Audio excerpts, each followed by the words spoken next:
এটা কিন্তু উপরে রয়েছে, এটা কিন্তু নিচে রয়েছে, এটা রয়েছে আমাদের বাম হাতে, এটা রয়েছে ডান হাতে। কেবল এটা বললে হবে না, তুমি দেখো আমি যদি এটা ডান বাম বলি, আমরা এই পাশ থেকে যদি বলি তাহলে কিন্তু এটা আসতেছে কোথায়, এটা আসতেছে সেন্টারে, মাঝ বরাবর আছে। তার ডান বাম বললে অর্থাৎ অ্যালাইনমেন্ট বললে প্রথম শর্তটা হলো এটা সেন্টারে আছে। আজ আমি তোমাদের সাথে HTML এর একটি গুরুত্বপূর্ণ অংশ অ্যালাইনমেন্ট নিয়ে আলোচনা করব। কেবল অ্যালাইনমেন্ট নয়, ভার্টিক্যাল অ্যালাইনমেন্ট নিয়েও কিন্তু আমি আলোচনা করব। দেখো, টেবল এর কাজ করতে গেলে তোমাকে এই ট্যাগগুলো ব্যবহার করতে হবে: table, caption, table row, table heading এবং টেবল ডাটা। এগুলোকে আমরা শর্ট করে বলতেছি টেবল, ক্যাপশন, TRTS এবং টেবল হেডিং। এগুলো হলো ট্যাগস, আর এগুলোর মাঝে কিছু অ্যাট্রিবিউটও ব্যবহার করতে হবে।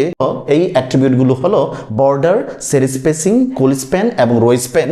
এবং আমাদের একটা অ্যালাইনমেন্টও রয়েছে যেটাকে আমরা অ্যাট্রিবিউট বলতেছি, অথবা ইনলাইন CSS ক্যাসকাডিং স্টাইল শিট বলা হয়। এই অ্যালাইনমেন্টের ক্ষেত্রে আমরা বলতেছি প্রথম অংশটা লেফট, আর মাঝখানের অংশটাকে সেন্টার, এবং সর্বশেষ অংশটাকে আমরা রাইট বলতেছি। এখন এই কাজটা তুমি কিভাবে করবা? চলো একটা প্রশ্ন লিখি যেন তুমি সহজে বুঝতে পারো সত্যি সত্যি অ্যালাইনমেন্টের কাজ কিভাবে করা যায়। ধরো এইখানে লেখা আছে এ, তুমি যদি দেখো এটা একটা টেবিল। এই টেবিলটার কাজ করতে গেলে তোমাকে এখানে ডাটা লাগবে। এ হলো একটা ডাটা, এই পুরোটা হলো একটা টেবিল, এবং এই অংশটা হলো একটা রো। এখানে একটা টেবিল আছে, এখানে একটা রো রয়েছে, এবং এখানে একটা ডাটা রয়েছে। যেহেতু এটা স্বাভাবিক আছে তাই এটাকে আমরা টেবল ডাটা বা TD বলবো। আর যদি এটা মোটা হয়, বোল্ড হয়, সাইজ একটু বড় হয়, তাহলে এটাকে আমরা টেবল হেডিং বলবো, TS বলবো। চলো এটার উত্তরটা করি।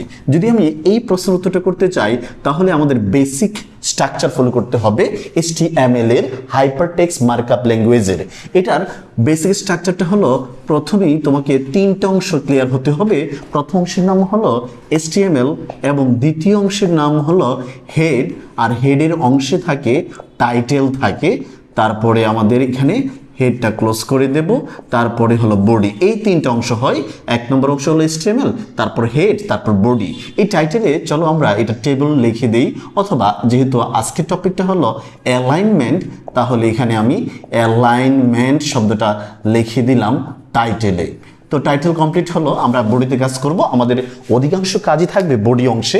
এখানে যা যা লেখা থাকবে প্রশ্নে সকল কাজগুলো কিন্তু তুমি বডিতে করবা। আর এটা হলো বেসিক স্ট্রাকচার একটা HTML ফাইলের। এটাকে তুমি .html অথবা .stm এই এক্সটেনশনে তুমি সেভ করবা। আচ্ছা, এই ফাইলের কাজটা আমি করব।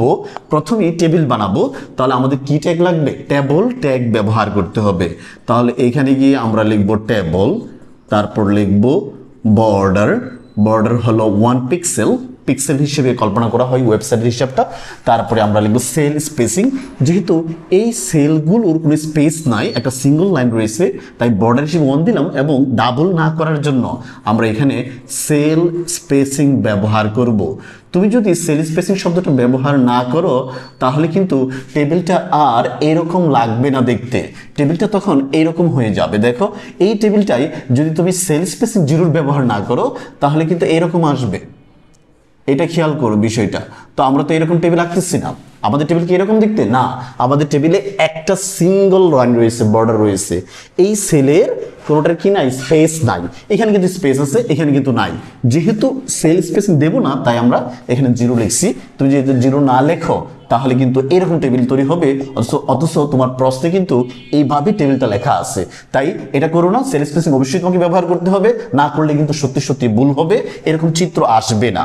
চলো আমরা এবার বাকি কাজটা করি। টেবিল লেখার পরে এটা একটা রো, আমাদের এখানে একটা টেবিল রয়েছে, একটা রয়েছে একবার একটা টেবিল ডাটা রয়েছে। তাহলে এখানে আমরা TR লিখবো, TR এর ভিতরে একটা ডাটা লিখবো, একটা হলো TD। এই TDটা হলো ডাটাটা আমরা ব্যবহার করব। কিন্তু তুমি দেখো এই যে এ লেখা আছে এটা কিন্তু মাঝখানে রয়েছে, এই পুরা বক্সের মাঝ বরাবর রয়েছে। যদি মাঝ বরাবর থাকে তখন এটাকে আমরা সেন্টার বলি। তাই এখানে গিয়ে তোমাকে অ্যাট্রিবিউট লিখে দিতে হবে, অ্যালাইন সেন্টার লিখতে হবে। লিখে তারপরে এ লিখবা, তারপরে তোমাকে ক্লোজ করে দিতে হবে TD। যেহেতু এই TDটা লিখে ফেলছো এরপরে কিন্তু আর কিছু নাই, তার মানে এখন রোটা ক্লোজ হয়ে যাবে, অবশ্যই ক্লোজ করতে হবে, এবং এখানে টেবিলটাও ক্লোজ হবে। তারপরে তোমাকে ক্লোজ করতে হবে, এখানে আমরা লিখে দিলাম। তারপরে তুমি বডি ক্লোজ করবা, তারপরে তুমি এইখানে HTML ক্লোজ করে দিবা। এটা অবশ্যই নিচে নিচে লিখবা। আমি আমার বিষয়টা বোঝানোর জন্য পাশাপাশি লিখছি, জায়গা নাই বিদায় তুমি এটা নিচে লিখবা, ওটা তারপর নিচে লিখবা। অর্থাৎ প্রথমে টেবিল ক্লোজ করবা, তারপর তার নিচে বডি ক্লোজ করবা, তার নিচে স্টেবল ক্লোজ করবা। আমরা এটা নিয়ে তেমন বেশি কাজ করব না, বুঝতে পারছি বিষয়টা। তাহলে এটা সেন্টারে আসছে বিদায় এভাবে লিখলাম। আচ্ছা, যদি এটা এইখানে না থেকে যদি এ থাকতো এই পাশে, তখন কি হতো? যদি এটা এই পাশে থাকতো তখন এটাকে আমরা বলতাম রাইট বলতাম, ঠিক আছে? এটাকে কি বলতাম? রাইট বলতাম। তাহলে আমরা এখানে সব ঠিকই রাখতাম, কেবল এখানে অ্যালাইনমেন্টের জায়গায় যেহেতু রাইট না আমাদের ডান পাশে আছে, তাহলে অ্যালাইনমেন্টের জায়গায় আমরা লিখতাম রাইট লিখতাম। এটা আমাদের অ্যালাইনমেন্টে লেখার সিস্টেমটা। আচ্ছা, যদি এই এটা এইখানে না থেকে এইখানে থাকতো, তো এটা ডিফল্ট হিসেবে লেফট থাকে, তবু আমি বলবো তুমি কোডটা করে দিও সুন্দর করে, এখানে তুমি লেফট লিখে দিবা। এটা না লিখলেও লেফটে থাকবে, ডিফল্ট হিসেবে থাকে, তবু তুমি অ্যালাইনমেন্টে লিখে দিবা যেহেতু এটা লেফটে আছে। আশা করি শিক্ষার্থীরা তোমরা বুঝতে পারছো যে এই কাজটা আসলে কিভাবে করা যায়। একদম সহজ জিনিস।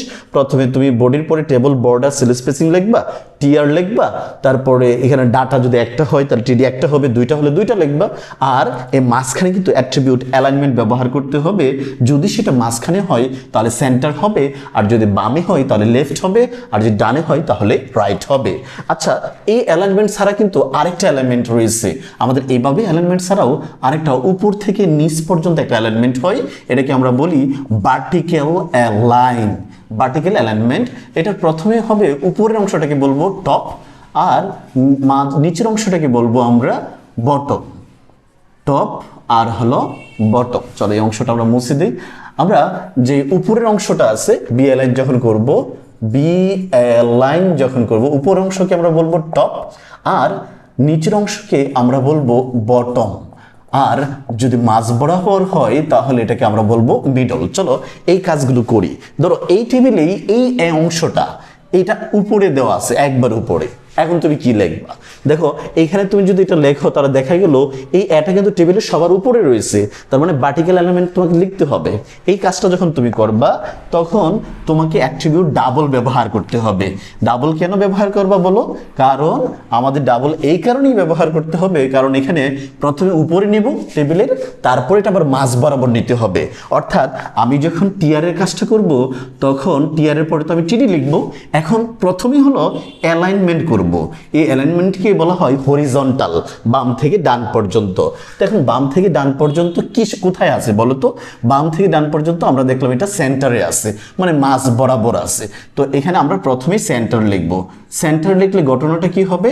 সেন্টারে লিখলে এই ঘটনাটা কিন্তু চলে যাবে কোথায়? মাঝ বরাবর চলে যাবে। মানে এটা এখন বর্তমানে এইখানে আছে, কিন্তু আমার তো এখানে না, আমার তো এটা একবার টপে রাখতে হবে, উপরে রাখতে হবে। তাই আমি এখানে ব্যবহার করব বি অ্যালাইন। বি অ্যালাইন লিখতে হবে টপ। এইবার এই যে এটা আছে না, এটা উপরে চলে যাবে, অর্থাৎ এটাই হবে তোমার প্রকৃত কোড। যদি এই টেবিলের কাজটা করো তাহলে এখানে আমরা টিডিটা ক্লোজ করে দেব, তারপরে আমরা টিআর ক্লোজ করব, এভাবে আমরা টেবল ক্লোজ করব, তারপরে বডি ক্লোজ করব, তারপরে আমরা HTML ক্লোজ করে দেব। এই হলো আমাদের অ্যালাইন এবং ভার্টিক্যাল অ্যালাইনমেন্ট লেখার পদ্ধতি। ধরো এটা এখানে লেখা নাই, এটা লেখা আছে একবারে নিচের অংশে লেখা আছে। তুমি দেখো প্রথমে যদি চিন্তা করো তাহলে সেন্টারে আছে, আর যদি তুমি ওইভাবে ভার্টিক্যাল অ্যালাইনমেন্ট চিন্তা করো, বোঝো না এই বিষয়টা? দেখো বাম থেকে ডানে চিন্তা করলে এটা কোথায় আছে? সেন্টারে। বাম থেকে ডানে গেলে সেন্টার, কিন্তু উপর থেকে নিচে গেলে এটা কিন্তু বটমে আছে। উপর থেকে নিচে, এগুলো হলো উপর থেকে তোমার নিচে। তো এটা যদি হয় এটা টপ, এটা বটম, এটা হলো মিডল, এটাকে মিডল বলবা।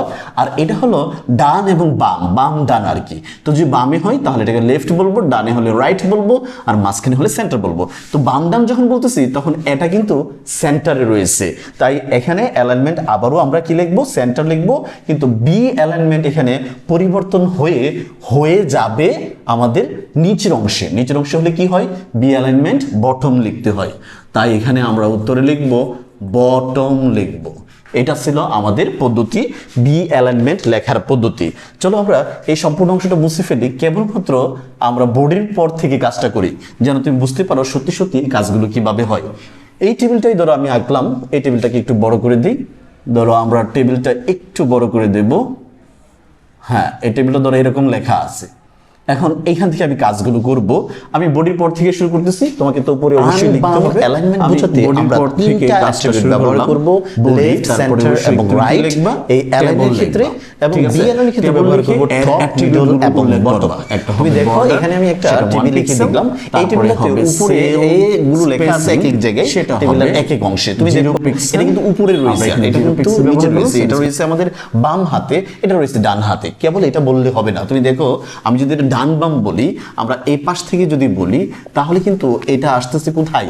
এটা আসতেছে সেন্টারে, মাঝ বরাবর আছে। তার ডান বাম বললে অর্থাৎ অ্যালাইনমেন্ট বললে প্রথম শর্তটা হলো এটা সেন্টারে আছে। প্রথম কাজ হলো সেন্টার। এই সেন্টারটা আমরা কোথায় লিখবো? অ্যালাইনে লিখবো। অ্যালাইনে কি লিখবো? সেন্টার লিখবো। এই অ্যালাইন যখন লিখবো তখন আমরা কি ব্যবহার করব? তখন আমরা ব্যবহার করব সেন্টার। প্রথমেই আমরা লিখে দেব যেহেতু মাঝ বরাবর আছে, align equal to centre, equal to centre. অথবা রাইট বা লেফট লিখতে হয়, এইখানে তো সেন্টার হবে। এবং এটা কিন্তু নিচের দিকে আছে। নিচের দিকে মানে যদি উপর থেকে নিচে বলো, উপর থেকে যদি নিচে বলো, মানে একটা হলো ডান থেকে বাম আর একটা উপর থেকে নিচে। তো উপর থেকে যখন নিচে বলবা তখন কিন্তু এটা রয়েছে একবারে নিচে, বটমে রয়েছে। তো এখানে আমরা বি অ্যালাইনের ক্ষেত্রে লিখবো টপ, মিডল এবং বটম। তো এটা আমাদের বি অ্যালাইনের ক্ষেত্রে হয়ে যাবে বটম। বুঝতে পারছি? তার মানে এই অংশটা যখন লিখবো তখন আমরা কিভাবে লিখবো? তখন আমি এখানে লিখবো টিডি, এই অংশটা করার জন্য, অর্থাৎ এতটুকু কাজ করার জন্য লিখবো টিডি। টিডি লেখার পরে আমি লিখবো অ্যালাইন। অ্যালাইন লিখে কি লিখবো? যেহেতু এটা সেন্টারে আছে তাহলে আমি প্রথমে এখানে সেন্টার লিখবো। সেন্টার লেখার পরে এই লেখার পরে কিন্তু ক্লোজ করবো না, ক্লোজ না করে আমি আবার বি অ্যালাইন লিখবো। তো আমার এখানে লিখতে হবে বি অ্যালাইন। এখানে আমরা গিয়ে আবার লিখবো, যেহেতু নিচে আছে তাহলে এটা লিখবো বটমে লিখবো। তারপরে আমাদের লিখতে হবে, তারপরে টিডিটা ক্লোজ করে দিতে হবে। এই হলো তোমার লেখা পদ্ধতি। তো তুমি বলো তো এটা কি আছে? আমি যদি ডান থেকে বামে বলি তাহলে এটাও কিন্তু রয়েছে প্রথমবার সেন্টারে রয়েছে। আর যদি উপর থেকে নিচে বলি তাহলে এটা উপরে রয়েছে, মানে টপে রয়েছে। তাহলে বি অ্যালাইনে আমি লিখবো টপ লিখবো, এখানে লিখবো সেন্টার, আর এই জায়গায় লিখে দেবো টপ লিখে দেবো। বুঝতে পারছি? ধরো এটা বলো, এটা যদি বাম থেকে ডান বলো তাহলে এটা কিন্তু রয়েছে লেফটে। যেহেতু আমাদের বাম থেকে ডান বললে এই তিনটা শব্দ ব্যবহার করতে হবে অ্যালাইনে, তাই অ্যালাইনে লিখবো লেফট। আর যদি উপর থেকে নিচে বলো তাহলে সে নিচে রয়েছে, তাহলে নিচে হলে বি অ্যালাইন লিখতে হবে। তো বি অ্যালাইনে আমরা লিখবো বটম লিখবো। তো এখানে আমরা বটম লিখে দেব। এই পাশের অংশটা তো দেখলাম, এটাও দেখলাম। এবার শেষের অংশটা তুমি খেয়াল করো। তুমি দেখো তো শেষের অংশটা তুমি বলতে পারবে কিনা যে এই কোথায় রয়েছে? এই ডাটাতে, টেবল ডাটাতে প্রথমে আমি বলবো ডান থেকে বাম, মানে রাইটে রয়েছে। অর্থাৎ আমি অ্যালাইন বলতে গেলে তিনটা বলবো, আমি দেখলাম ডানে রয়েছে, তাই এখানে আমরা লিখবো রাইট লিখবো। এখানে লিখতে হবে রাইট। আর নিচের যে অংশটা আছে এইখানে তুমি কি লিখবো বলো? এটা কিন্তু নিচে রয়েছে, আর নিচে হলে কি লিখতে হয়? বটম লিখতে হয়। এই হলো আমাদের কাজটা। আমরা কিন্তু খুব সহজেই অ্যালাইনমেন্ট বুঝতে পারবো, টেবিলে টেক্সটের অ্যালাইনমেন্ট কিভাবে হয় সেটা বুঝতে পারবো। পরবর্তী ভিডিওতে আমরা টেবিলের কুলি স্প্যান এবং রো স্প্যান, অর্থাৎ সারি এবং কলাম বাতিল করলে কিভাবে ট্যাগ লিখতে হবে সেটা নিয়ে আলোচনা করব, কিভাবে অ্যাট্রিবিউট লিখতে হবে সেটা নিয়ে আলোচনা করব। ধন্যবাদ সবাইকে, আবারও দেখা হচ্ছে। আল্লাহ হাফেজ।